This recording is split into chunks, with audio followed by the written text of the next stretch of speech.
Alright, so here's the deal.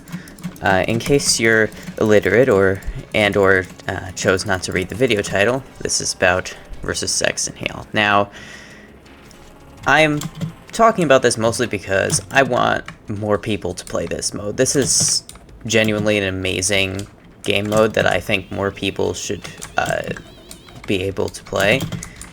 The queue times could be a little shorter, but it's a great mode. It's not balanced at all, but that's probably because it wasn't made by Valve. It's a community mode.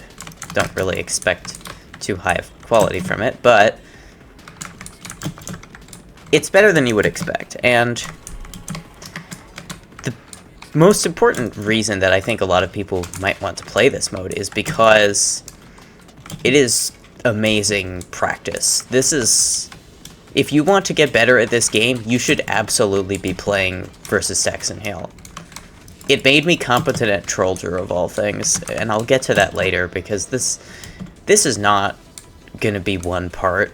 I have a weekly upload schedule. There's no way I can make like an hour-long video, so it's most likely going to be broken up into 3 to 5 parts. And in this part, I'm just gonna go over the basics of the mode and maybe a few of the changes to the classes. I might not get through them all, I'm not really sure. But this is a scripted video, and if you like that, subscribe. I'm trying to get to 10 subscribers by the end of 2028. I think that's, it's a little ambitious, but I think it could happen. I don't know if the sound of my keyboard will be audible in the background. I'm hoping it won't. There's not really much I can do about it, though, because it's a really loud mechanical keyboard. So, do me a favor and just ignore that. This mode is very good for practice, and I think that more people should play it. But the problem is there's too much that kind of has to be explained to you. This mode makes a lot of changes, and I see people trying to do things that they would do in normal TF2 that you really can't do here. And potentially ignoring, and this is something that I'm going to be repeating a lot, in this mode you should use unconventional loadouts. You should absolutely be using these loadouts you would never think to use in the normal game, because this mode makes a lot of bad things really good. Like Trollger. Trollger in normal TF2 is just kind of a worse spy. But in here, it's really good. It's basically the main damage dealer for the team. That'll probably be in a different video. In order to know how to play against Saxton Hale, you really have to know what he can do, and what Saxton is kind of capable of. He has 5 abilities, one of which is just left click, and one of which is passive. His punch deals 195 damage, so basically just a regular critical hit, which is pretty strong. That means he can one-shot light classes, he can one-shot, he can't one-shot Medic, actually, because Medic has a damage resistance to all of his attacks. He deals 137 damage to Medic. I'll get to that further in the Medic section, but he can also double jump. The game never tells you that he can double jump, but he can. There is a penalty. If you jump too much, the game will start kind of hindering your jumps. You'll jump a lot lower, and this triangular warning sign icon will appear at the bottom of your screen. There's no tell for when it goes away. You just have to wait it out. Around every 30 seconds or so, his punch will it'll just get stronger. His fist will glow red, and when that happens, he's essentially just going to insta-kill whoever he hits, unless they're Ubered. It deals 70% of your health, in addition to the 195 damage as normal. Bit weird. That's not how I would have done it, but okay. His other abilities, that was all of his more passive abilities, but he does have some active abilities as well. The major active ability that I think is the most important is his ground stomp. It's very tactical, And what it does is essentially you press control in the air, it will speed up your fall, and when you hit the ground, you'll deal somewhere around 100 damage, 50 to 100, to nearby people and knock them all back. This can be useful for clearing out large crowds, and it's very important when you're playing as the mercenaries to remember that he can do that. If you forget that he can do that, you could get caught in the explosion, and if he lands directly on your head, you will die, because he also deals Trollzer Stomp damage, which I personally... I mean, it makes sense, but I don't think that should be an insta-kill. That seems a little overkill. His second kind of main ability is a movement ability for the most part. It's his charge attack. It's particularly important against Demo Knights, which I will get to in the Demo Knight section, but his charge attack deals somewhere around 100 damage to anyone he passes through. The longer you hold it, the longer the charge is. It's very intuitive, but it also gives him a bit of damage resistance. When he's charging it up, he will take around half the damage as normal. So as you can see, that did around, what, 80 to 90 damage there. So it can catch you off guard if you're not being careful, just like I was just now. Now, another thing with Saxton Hale is his health scales with the number of players in the lobby, which makes sense. He's basically a boss. And the scaling is not good. I don't know who designed it. It's not very intuitive at all. For the first, 20 players or so, it's exponential. At around 9 players, he has 6,000-ish health. At around 20 players, he's going to have, 22,000 health. And then after 20 players, I think it just adds 1,000 to his health pool. So he has around 1,000 health for each player in the lobby. That means if you do 100,000... Sorry. If you deal 1,000 damage to Hale, you've pulled your weight. You've done your job. Now, obviously, it's much better if you do more than that, and really damage numbers are the thing you are going to be seeing in this game, because you're not going to win against a Saxton Hale who knows what he's doing. But winning is not the point, and that's another thing that I'm going to be repeating.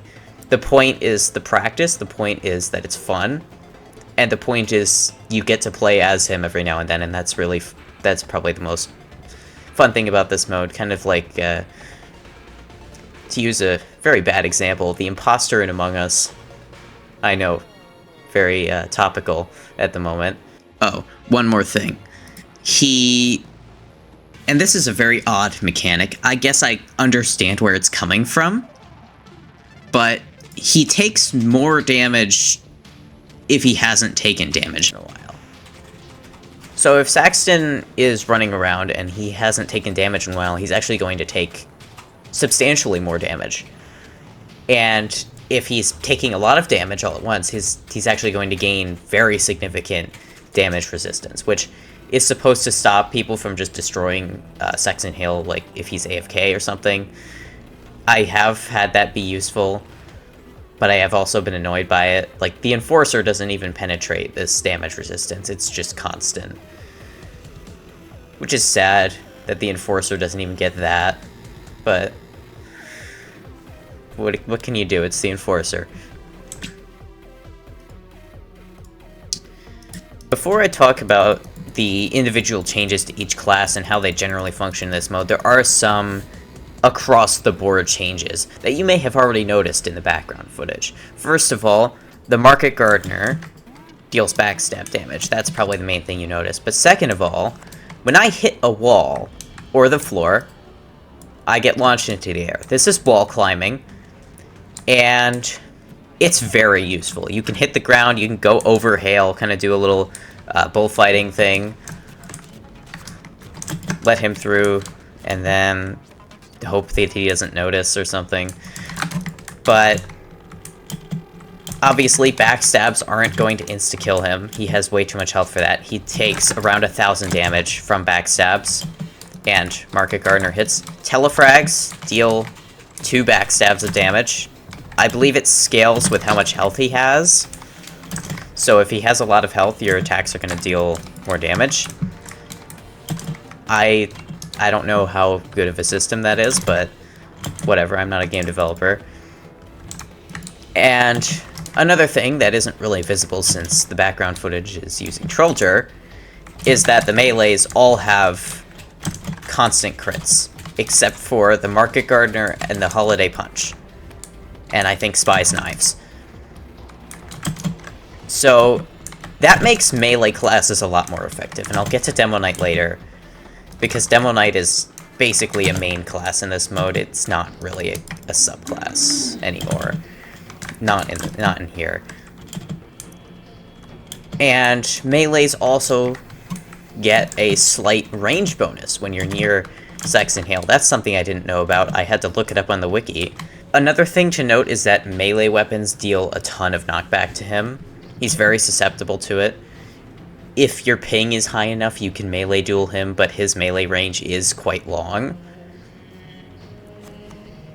And finally, there's one more kind of important mechanic change to talk about, and that is the last 3 players and the last 1 player. So the last 3 players... Oh dear, I'm playing as Saxton Hale. Okay, last 3 players will receive mini crits. Full mini crits. You're probably going to see it in a second. The last 1 player will receive full critical hits. Now that that little interruption is over, I'll probably slot that into the end of the video. I can talk about Scout.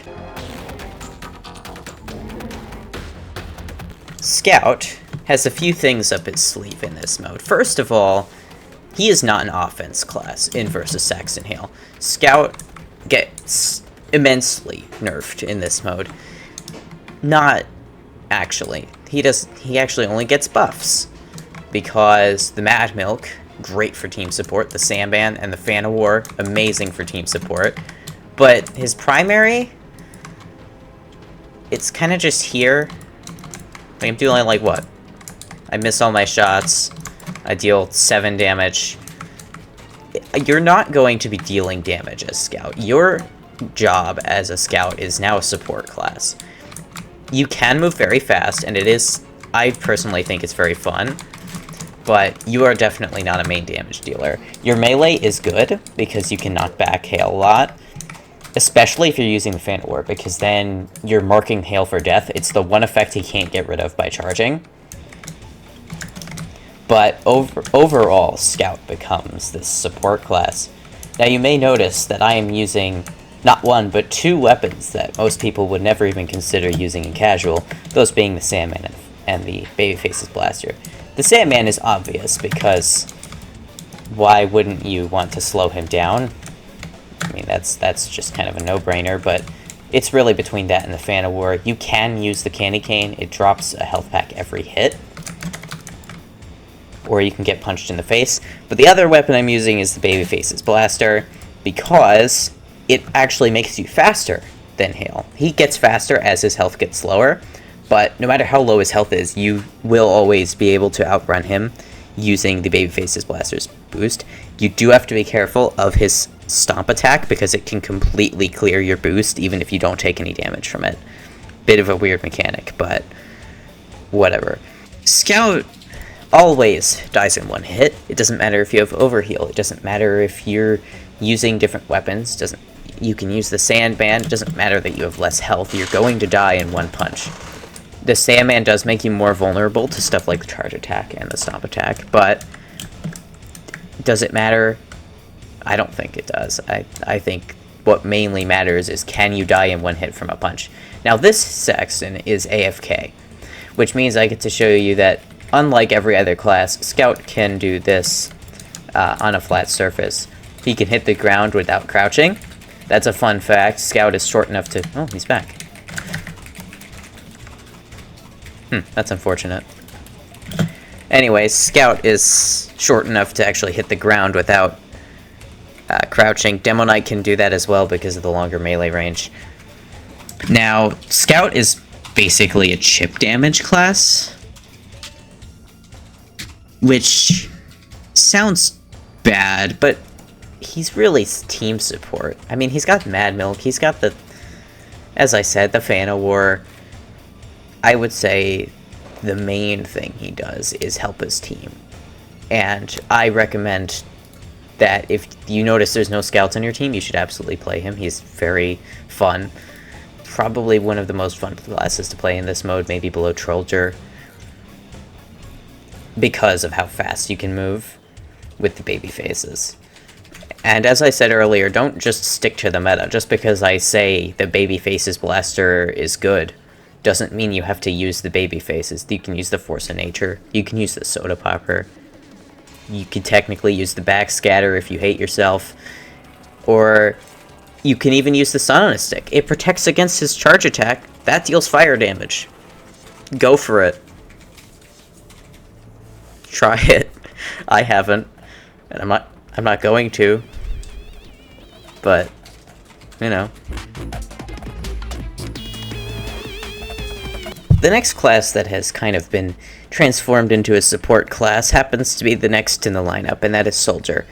I'm not talking about Trollger. I'm specifically not talking about Trollger, because Trollger is now a power class. I will talk about that later, probably in a different video, because this video is already going longer than expected. However, Soldier is now a support class. Why? Banners. Whip. Use your brain. His damage is boosted. He gets somewhere around a 25% damage bonus to Hale. In non-mathematical terms, that means he does more damage. Which sounds good until you remember that he shoots one rocket every, like, 3 seconds. And most of them aren't going to hit Hale because he's so... And that's why you have to be careful of that crouch jump. Most of his rockets won't be hitting Hale because he's moving so fast. Now, you can use the direct hit. Something about the direct hit that I don't really know is... Here's the deal. The reserve shooter... This sounds like a soft topic, but the reserve shooter does a full critical hit if Hale is in the air at all. Does not have to be a double jump or anything. If he's in the air, it will crit. Sounds good, really isn't as good as it sounds. The direct hit has the similar upside. It has the mini crit on air shot. I don't actually know if it crits Hale on air shot. If so, that would be amazing. This guy seems to think it does, but he's just getting random crits. I don't know what's going on here. But you can see he's also using the half set Oichi, which is very convenient because that's what I'm going to talk about next. I know, great segue. But the half set Oichi will heal you every time you hit Saxton. He still does more damage than you heal, so it's not like you can survive infinitely. But if you use the battalion's backup charge, you can't for the 8 seconds the charge lasts. And that brings me back to banners. Now, I personally prefer the Conjurer because, well, speed and healing, good. But a point can be made for the buff banner, a point can be made for the battalion's backup. They're all good. A point can be made for the reserve shooter. You could even use the gunboats if you want. You could use the man-treads. I don't know why you would use the man-treads, but you can. And I personally, when I play normal Trollger, which doesn't happen often, he's really not a good class in this mode. But when I do play Soldier, I use the original, which is because I like how it sounds. That for zero other reason, I just like how it sounds. The Conjurer, and either disciplinary action or the half set Oichi. There's really no reason to use the escape plan, but you can dual Hale with it. If you damage yourself, now you're all fast, you can smack him around, I don't know. Pain Train. There's a capture point. I didn't mention it because it's really not important, but there is a capture point. Go for it. It unlocks after, you can see a timer at the top of the screen. When that timer runs out, the capture point's going to activate. And at that point, whoever caps wins. Then another timer shows up, and if that timer runs out, you stalemate, which is boring and bad, and you shouldn't let it happen. Now, the main problem with Soldier in this mode is, of course, his slow firing speed compared to everyone else. I think even Pyro has better damage. However, you may have noticed that his health is above 195, which means, unlike Scout, he can survive a hit from Saxton, which is very good. That is a massive benefit, because it means you're allowed to make mistakes. You're allowed to slip up and let Hale hit you if you're at full health. And of course, because you're gonna take a lot of knockback, you can save yourself with the whip. As you're about to hit the ground, just do that, and you'll cancel all your fall damage. It's a bit, like so. Then just get to safety. And now I just need to find a health pack. It can be difficult to actually charge the banner, since you are a very slow-moving target. Hale will be able to punch you in the face if you're not keeping up. But, you know, at least you can practice air shots. Or completely miss. I don't know why I shot over there. This is a bad example. The disciplinary action supposedly has a longer melee range than Hale's attack. I don't believe that. I think that Hale will still be able to beat you if you're using this. But, you know, it's something to consider. Really, there's some argument that can be made for all of Soldier's weapons, even the Equalizer, even stock, actually, because the stock gets the 60% range increase I mentioned earlier. And right here, you see I've buffed my entire team, and the other soldier has as well. We've got a double banner active right now. And this is making my team able to completely destroy Hale. You can see he's not surviving this.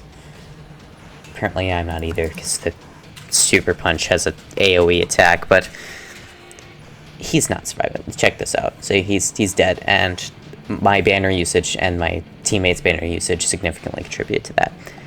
Which is why I recommend that you have at least one soldier in your team, just for that banner. It's basically a mini Uber charge, but a little harder to get. One more thing, the airstrike. You can get ammo for damaging Hale. I think it's 1 for every, like, 400 damage you do. It's not an amazing upside, but it is a reason to use the airstrike. It needs the buff, alright. So give it a break.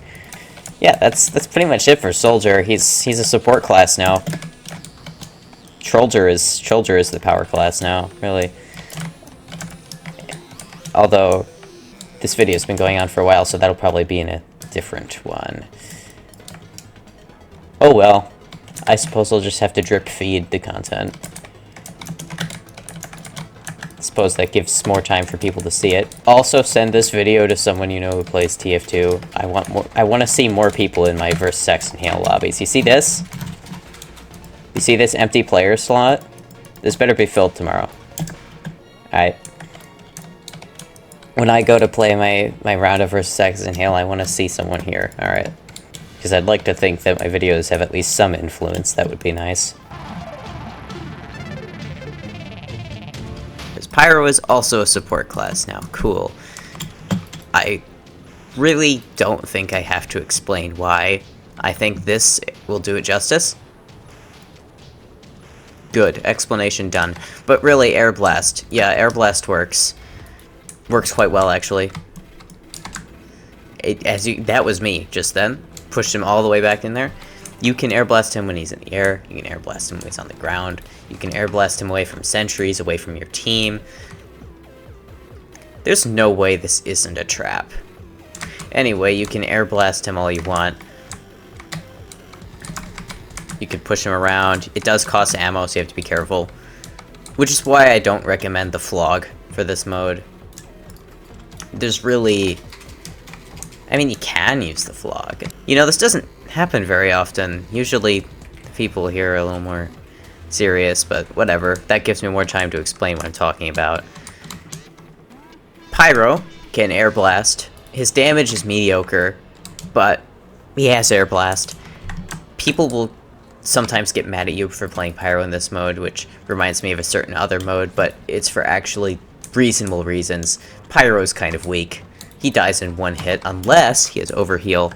I'll get to that in the medic section. There is priorities when it comes to healing people. You should absolutely heal Pyros, because overheal will save their life, really.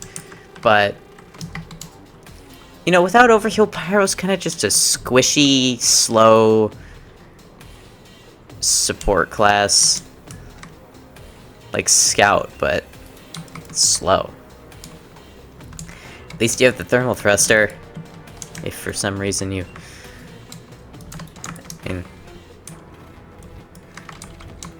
as you can see the power of the Air Blast here. He's trying to kill me. However, he can't because there is a wall known as the right-click button between me and him. And now I'm going to use the Thermal Thruster to... well, it was worth a shot. He's just kind of boring. Like, you've got the Extinguisher. Can you use it? Yes, I, in fact, recommend it. It won't give you a speed boost when you hit him. You would think that it would, because that keeps the pattern of everything, all of the on-kill attributes happening when you hit him, but no, it doesn't. The Neon Annihilator, everything always crits, so that's not worth anything. You can use this. I don't know why you would use this, but you can. Back Scratcher is actually pretty good. I would use that. And then, of course, there's Mr. Meta himself, the Power Jack. Oh. Right. We'll just leave you over there. But Pyro? Eh. It's really it's one of two meh classes. The other one being you. But look, I don't really have anything to say about him. I'd love for Pyro to be more useful. I used to have a ton of time in Pyro until I played a bunch of Trollger. But look, I don't know at this point. Now this video has already been going on for a bit longer than I anticipated. Now when I said I wanted to drip feed the content, I didn't mean that I wanted to pour a bucket on your head and then wait another week and pour another bucket on your head. I just wanted one drop. But I suppose we're going with the bucket method. Now, if there is enough interest, perhaps I will make the next part longer or more in-depth.